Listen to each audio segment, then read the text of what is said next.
Hello viewers, আসসালামু আলাইকুম। আমার কাছে এই দেখতে পাচ্ছেন 1800 গ্রামের 2 পিস জার আছে। এগুলো ইম্পোর্টেড জার, থাইল্যান্ডি। এই দেখতে পাচ্ছেন 2.5 কেজি 3 পিস জার আছে। এগুলো স্টক লিমিটেড, সীমিত স্টক আর পাবেন না, এগুলো মার্কেট আউট। এই প্রোডাক্টগুলো বাংলাদেশে কোথাও পাবেন না। আর আমার কাছে 3 পিস আছে, 2.5 কেজি 3 পিস আছে। এই দুইটা হচ্ছে রাউন্ড শেপ, এটা আর এটা হচ্ছে রাউন্ড শেপ, আর সেম 2.5 কেজির মধ্যে এটা হচ্ছে square shape.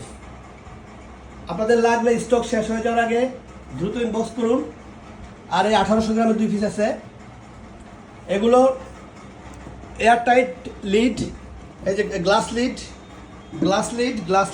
Air tight glass lead. এছাড়া এগুলোর মধ্যে আমার কাছে আছে, এই দেখতে পাচ্ছেন, এটা আছে আপনার 1200 ml, আর এগুলো আছে আপনার 600 ml। এই 600 ml। আর এছাড়া আমার কাছে আছে আপনার 800 ml এর, এগুলো আছে 800 ml এর। লাগলে আমাকে ইনবক্সে আপনারা নক দিতে পারেন। আসসালামু আলাইকুম।